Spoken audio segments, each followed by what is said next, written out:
I'm Meeko Williams. I'm the Chief Director of Hydrate Detroit. We are a 501c3 water rights organization that helps people with emergency water, consultation, advocacy, and restoration of water services to the homes of many Detroiters in the city of Detroit. Thank you. That's the first time I heard about your middle name right there. So, all right, Ashan. Okay. We're here to really talk about the issue of water and the water crisis going on in Detroit. Can you maybe just tell us a little bit about really what's happening? Just introduce us to really the scope and the nature of the problem. Well, I'm pretty sure that everyone knows about the great American city that's Detroit. You know, how Detroit is this place of innovation. It's a place of hustle and grit, but it's also a place where, we've been fighting so much for our, survival as residents. Been through a lot. We just got out of bankruptcy. We've just got out of, certain situations. And they say Detroit is supposed to get better, but, in my own personal opinion, I don't see that as much because, we're dealing with a water crisis, and that water crisis is literally flushing out people from the city of Detroit. When you look at Detroit, you look at the population, you look at the people, but you also look at the income level. And, it's been many discussions as such of what to do with the city of Detroit, but, we have people that are still here, people that are, still working and still, bringing in some type of income to make it however they could. And the city's not so well off residents are the ones that are suffering at the behest of these new policies. So you mentioned the water crisis. What is the water crisis? Well, the water crisis is when you have a large group of residents that have been shut off for enormous amounts of debt that they don't have the money. They simply don't have the money to pay. They want to pay it down. They want to pay it off. They want to get rid of it, but they cannot because they are stuck under circumstances such as other necessities, such as other utilities. They have their basic necessities. And most people that are living from check to check or living off of the little check that they have and trying to make do with a lot, it's just not working with the New Deal of going about things. So we mentioned the water crisis. We have a water shutoff crisis that had been happening throughout 2014 to now. It has hit over 150,000 residents or more. There's also there hasn't been really much any opportunities for people to settle their debts or settle their differences or such because there's this notion that people aren't paying because they believe water is free and other rhetoric that has gone around. It kind of makes it difficult to get a deal or to get at least some type of settlement. The water crisis, most people do not have the necessary resources to pay. And it's been said, if you pay, you go to the river and get a bucket, but I just feel like that's cruel, inhumane, and pretty much downright uncompassionate, to tell citizens such. So, we're trying to do whatever we can with the water crisis of residents, businesses, and certain groups and people to come together to help stop the water crisis in the city of Detroit. So, just to put this into some perspective, because for this project, we've also been doing interviews with a lot of both urban residents as well as suburban residents of the city. And a lot of suburban residents who are not at all familiar with the water shutoff crisis going on often tend to think that water bills are, they're not really that much. They're only about $100, $150 every 3 months. Oh, yeah. That's that much. Oh, it's like, it's unreal. Right. It's unreal to even pay $100 for water anyway. Now, we used to pay every 3 months. I remember my grandmother receiving water bills, and they were less than $20-$30. It wasn't even that much to handle. And we used to go down to the water company downtown Detroit, and she would pay that bill and everything would be fine. Now the bills come every month and they're rising over $100. Some people pay $150 a month, and it's not from the usage. It's not even so much as consumption. Right. Pretty much fixed. Where's And well, basically from rate hikes. We've been having water rate hikes for over 10 years, and they're unexplained. We haven't seen any results or any improvements from this rate hike. We've just been told to pay more and more and more, and we have less. We're bringing in less. And also the commodification of water in a city where it is, you know, the poverty is over 60%. You know, you can't afford water, not even so much as a $100 bill. And for those that can afford the water bill, it's going high to where you have to call in to figure out exactly what's going on here. Why is my bill so high? And they can't tell you even basic information, you know, so that you can eat. If you're a person that's environmentally conscious and want to conserve your water, they won't tell you, you know, how much you're conserving. They won't tell you how much water that you're using and what to do to consume, to stop those, you know, water usages. So again, you know, there's many people paying a price that they don't even know if it's even so, or it's just paying a price to compensate for something else that we know we can't afford. So most of the people who help the clients that Hydrate works with, what does the range of water bills looks like, outstanding water bills? Outstanding water bills could go from $1,500 all the way up to $9,000. My recent water bill, working with the client, is $18,000. Was able to get a cut for $5,000. The owner still has everything that they have to pay, but at least $5,000 I could try to bargain and try to negotiate with that versus $18,000 where I'm like, yo, we don't have this money. And I've seen even worse, like the average water bill of debt would be up to $3,400. Just crazy. Like even $1,500 is huge. $9,000 is even worse. I guess a natural question that a lot of people would tend to ask is, how does it get to be that high? My clients ask the same thing all the time. Yeah. They're not even called. They're not given a letter. They're not told. Well, Mrs. Bond, you pay this much a month, but your water bills show that your usage is high. What's going on? They don't send technicians out to do the assessments. And what I thought was when DWSD at least tries to figure out what's the problem, but the root cause, they're pretty much inept to, they're not thoroughly 100% clear, and they're also not on their policies when it comes to assessing homes, pipes, and infrastructure. You know, I basically had to go get my volunteer plumber who can do all the work that DWSD is supposed to be doing, but he doesn't have access to turn the water on and off. They do.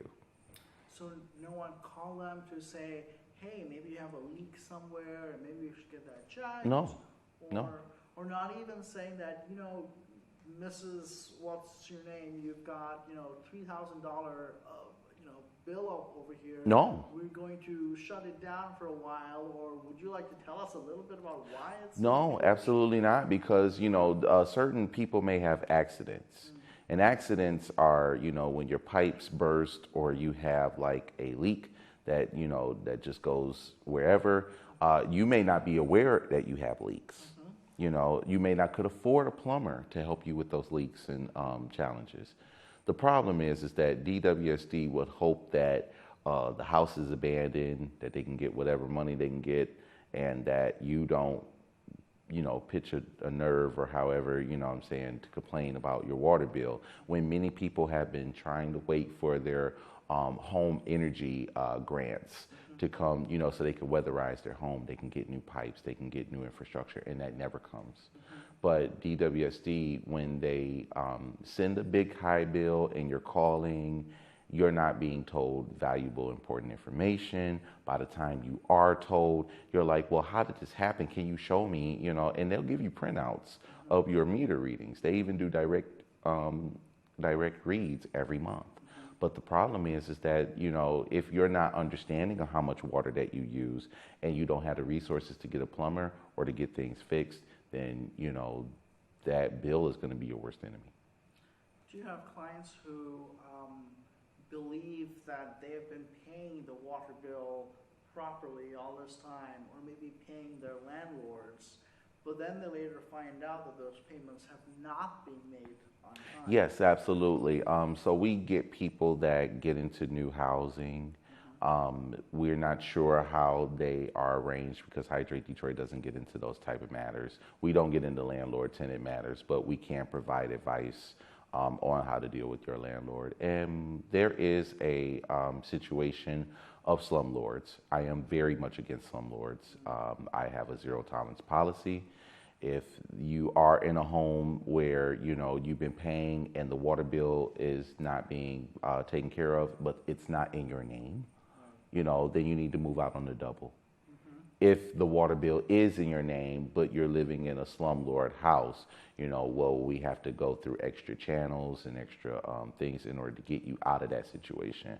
But most definitely, the water department doesn't have a register or a roster of who owns these properties and who's really responsible. The last I checked, the landlord is supposed to pay water and heat. The water and heat is supposed to be free in all rental places. And they changed this a couple of years ago that tenant must be held responsible. And I've been working with the group trying to change that law because that is not correct as to make tenants pay for a rental property where they got to pay water and they have to pay, DTE. Now it's bad enough they're paying DTE, but we have to make sure heat and water is accessible and free in the city of Detroit. So what a lot of people also don't necessarily realize is that for people who actually own the property themselves, the delinquent water bills, and if they're not able to pay it, actually gets added onto their property tax. Yes, which is supposed to be a lien. And the lien, most people will go for that because they believe they could pay it off through their property taxes and it will all be forgiven. It's not so much now anymore because the water department and the treasurer's office of the county has split. So now they have water bills as one and property taxes as one. They're not together anymore. So if you're delinquent on your water bills, you're going to most likely be delinquent on your taxes. If you're delinquent on your taxes, you're most definitely going to be delinquent to your water bill. Right. Do you have many clients, or have you had clients in the past who've been in danger of losing their home? Yes, absolutely. We have one now that's in danger of losing her home because she hasn't paid her property taxes, and now she can't get her water fixed because of those property taxes. Well, when you're, again, we have a lot of people that have housing. They have different agreements. Some of them are with the parents' home or the family home. And sometimes you can't keep up the family home, but you'll try to keep it in the best interest or whatever. And many people, they would rather prefer to stay at their homes and try to become homeowners. It is difficult to be a homeowner in the city of Detroit, knowing that you have DTE energy bills, water bill, tax bill, and it all can go over your head so quick if you don't stay on top of it. But most people, they're not in a position to handle this because they don't have the income to sustain. And when you don't have the income to sustain, you basically have, anything that you're going to try to do to survive. And many people I've seen folks come up with, payment plan monies that I was like, yo, how did you do that? You know what I'm saying? So it's basically, trying to determine the need and how you can satisfy that need. So as an organization, we definitely can help, clients that, they simply don't have the money. They don't have $1,000. They don't have $2,000, let alone $9,000, and we can at least try to fight to get a lower and better arranged deal. You know, sometime back you mentioned a phrase, the commodification of water. Could you elaborate a little bit on that? What do you mean by the commodification of water, and how do you see that really happening right here in Detroit? We have a saying here at Hydrate Detroit that the price isn't right. The price ain't right.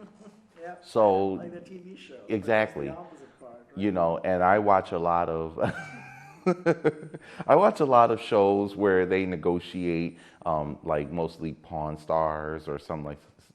And basically, we're trying to get the best deal that our clients can afford, and definitely restore the water service, or at least get into a new plant so they don't have their water turned off. And they're basically, you know, let's make a deal type of negotiations where, you know, we offer this much, we'll pay this much and cover it, you know, if they're willing to make the deal. Sometimes it's a fight, sometimes we have to, you know, make public battles out of this, but it's winning and it's rewarding because we're at least able to get deals and settlements that we were unable otherwise back in 2014. Well, where we're at now is that, you know, people can outreach to us and we will help them. We don't turn our clients away. They could be renters, they can be folks that just got into homes and just got screwed and they need advice. You know, we at least try to advise and consult everyone that comes through our hotlines. So do you, I'm curious, do you keep track of, you know, once you've been able to get a deal for someone, do you keep track of whether this person is able to keep up with subsequent payments? Yes, we do. Some of them is like, you know, we make determinations to where if they're able to keep up, we give them that that disclaimer that, you know, we can help with your down payment, but anything else after that, you are responsible for, you know, keeping up with this payment arrangement. Of course, I have to go through, you know, I have to go through these hard questions and such in order to assure them that they're going to be responsible. And we make sure that the clients that we do take care of, we at least look out for them. We check up on them, you know, every other month and make sure that they're, you know, okay, that they're doing fine. And some of them were able to climb up out of debt. However, in this situation, we have a high number of people that have over 50% or more towards debt, and they're sinking, they can't get out. Some of them we don't deal with people that have over $100, $200 worth of debt because that can easily be worked out and, you know, subsided before. Now, if it goes over $600 or more, then, you know, that's basically out of situation. If it goes to $2,000, $3,000, then you're in the danger zone. We have color-coded shades for people. Right. Mm-hmm. So, to what, I guess, what proportion of your clients are seniors or caregivers for family or single people? I wonder if you've had a... Mostly 60% is seniors. I say 30% is families with small children, and about 20% regular residents. Right. They were just calling around looking for help. Wayne Metro, RAP, or the other organizations that help with utilities have turned them away, right. And they were able to find us, and they were just looking for help. So it depends on the story. It depends on, you know, what the situation is and the information we collect at the Water and Sewage Department. Most are, we service families with small children, senior citizens, and disabled citizens, veterans that are, you know, returning or so, and they may have gotten into a house or so. You know, those are my first priorities are the women and the children. You know, having your water shut off is, I think, incredibly traumatic, but it's also incredibly, I think, there's a lot of stigma associated with that. Yes. Right? And a lot of the people we've spoken with, for instance, have told us how it feels like you've failed your children and your family personally. So, in that situation, I guess, how do people get in touch with you? And maybe you could just tell us a little bit about how you engage or talk with such people who are dealing with these issues. Yes. Because it's difficult. It is very difficult. You know, you're at the mercy of someone who will listen to you, someone that has compassion, that can understand where you're coming from. One of the biggest tenets of Hydrate Detroit is love, empathy, and compassion. That is our mission statement, and that is our goals. So, of course, when people are calling, they may be stressed out. They may have been up all weekend, up all night, trying to figure out what to do. The water shut-off is coming, usually 2-3 days or so before. And they're trying to call to get help to at least stop it or prevent it from happening. Most people had their water shut off already, and they've been living, and they've just been calling. They haven't been able to find anywhere. So they've been ran around until they got to Hydrate Detroit. So they call. I answer the phone, and I definitely do what I can to assess the situation. We have at least about 5 minutes consultation time. So within that 5 minute consultation time, I should already know what you're calling about, what you need help with, how much is your total bill, what's your water bill account number. Fill out the application online, and then we'll get back to you as soon as time permits.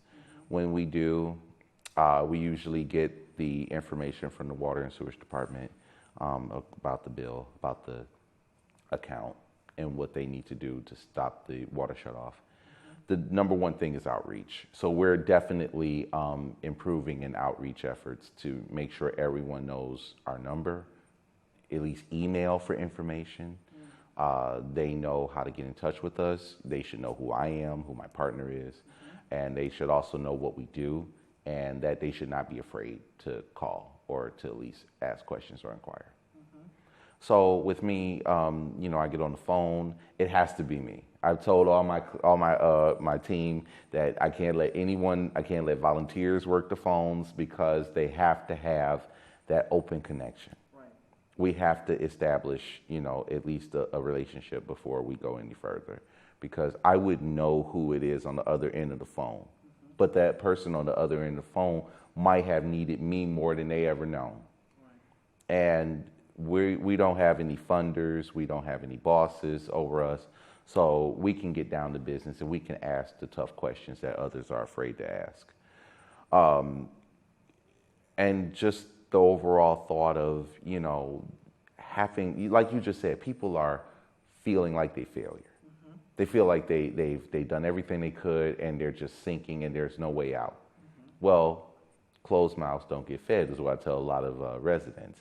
And if you hadn't said anything, you know, you wouldn't have gotten me, and we wouldn't be talking about this. And then, you know, if I feel compelled that we can get that answered today, and we usually do get an answer by same day or the next day or so. It at least takes about 3 to 5 business days. So answer from DWSD, and to do our, you know, investigation. So a lot of the water department doesn't investigate how people get their water shut off, or they don't investigate why these accounts end up towards a possible criteria for shut off. So I do those investigations. I make the home visits. I meet with the clients. I also do my observations, and I'm able to make recommendations of what we can do to solve or settle the situation. So it goes into a lot of, you got to learn to have people skills. Right. You got to learn to listen. You also have to become somewhat of a, you know, you have to be firm but fair. You have to be firm but fair, because I can't let people get over on me or get over on my team, because they work so hard and trying to do whatever we can to help people, you know. And most definitely, you have to make sure that when you get all the information, that you're the best advocate, that they trust you to be advocate. So you have to do whatever you can to uphold the integrity and the dignity of the client, no matter who they are.